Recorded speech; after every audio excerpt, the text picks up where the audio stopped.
प्रश्न 8, गुणा के नियमों के आधार पर रिक्त स्थान भरिए। प्रश्न 8 का पहला, -31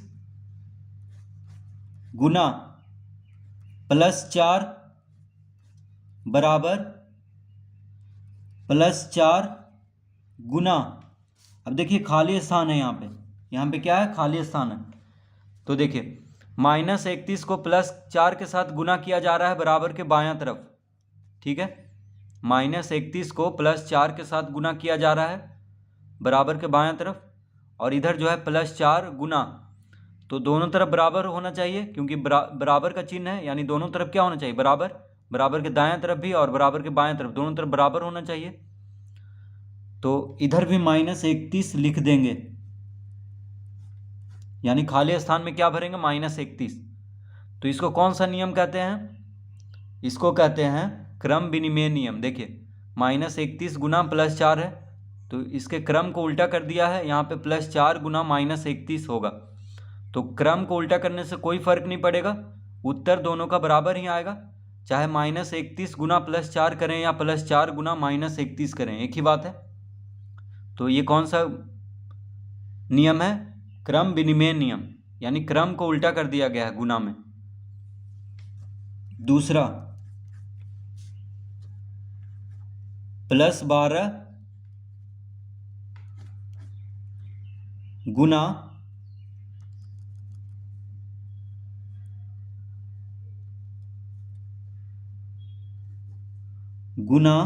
-3 बराबर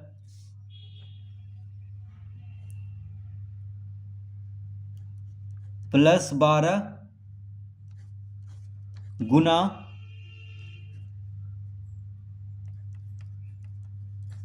+72 गुना -3। तो देखिए +12 गुना खाली स्थान है गुना -3 बराबर +12 गुना +72 गुना -3। तो देखिए यहाँ पे क्या है, गुना का कौन सा नियम लग रहा है, तो यहाँ पे +12 यहाँ -3 है, तो यहाँ पे +72 भरेंगे। क्या भरेंगे, +72। क्यों भरेंगे उसको समझ लेते हैं। तो देखिए ये गुना का साहचर्य नियम क्या कहता है, तो यहाँ पे तीनों गुना में है, देखिए तीनों गुना में है, तो पहले क्या किया है, ये दोनों को कोष्टक में यानी मंझला कोष्टक में लिया है, यानी ये दोनों को पहले गुना करना है, फिर जो आएगा उसको इससे गुना करना है। अब इसमें क्या किया है, पहले ये दोनों को गुना करना है, फिर जो आएगा उसको इससे गुना करना है, तो कोई फर्क नहीं पड़ेगा, तीनों तो गुना में है, चाहे ये दोनों को पहले गुना करें चाहे ये दोनों को पहले गुना करें। तो ये कौन सा नियम है, गुना का साहचर्य नियम है, ठीक है। तो दोनों का उत्तर क्या आएगा, बराबर आएगा, चाहे ये दोनों को गुना करें पहले फिर इससे गुना करें या ये दोनों को पहले गुना करें। देखिए यहाँ 12 और 72 को पहले गुना करना है, फिर जो आएगा उसको -3 के साथ गुना करना है, और इसमें क्या करना है, 72 और -3 को पहले गुना करना है, फिर जो आएगा उसको 12 से गुना करना है, तो कोई फर्क नहीं पड़ेगा, दोनों का उत्तर क्या आएगा, बराबर। तो ये हो गया गुना का साहचर्य नियम। तो यहाँ पे क्या भरेंगे, +72। तीसरा, खाली स्थान गुना -21 +4 बराबर +17 गुना -21 +17 गुना +4। तो देखिए ये हो गया वितरण नियम। तो 17 देखिए 21 के साथ भी गुना हो रहा है, 17 4 के साथ भी गुना हो रहा है, तो यहाँ पे +17 भर देंगे, क्योंकि देखिए 17 जो है 21 के साथ भी गुना हो रहा है और 17 4 के साथ भी गुना हो रहा है बराबर के दाएं तरफ। तो यहाँ पे क्या किया है, -21 और -21 प्लस 4 को मंझला कोष्टक के अंदर रखा है, तो यहाँ पे क्या गुना होगा, +17, क्योंकि +17 से ये दोनों को गुना करना है, ठीक है। +17 को ये दोनों से गुना करना है, क्योंकि ये दोनों कोष्टक के अंदर है और इधर गुना का चिन्ह है। तो इसका मतलब हुआ +17 को पहले 21 से गुना करें, यानी -21 से गुना करेंगे, फिर यहाँ पे प्लस का चिन्ह है तो यहाँ पे प्लस का चिन्ह देंगे, फिर +17 को +4 के साथ गुना करेंगे, यानी वितरण कर दिया गया है। +17 को दोनों के साथ वितरण कर दिया गया है, तो इसको कहते हैं वितरण नियम, गुना का वितरण नियम, यानी योग पर गुणन का वितरण।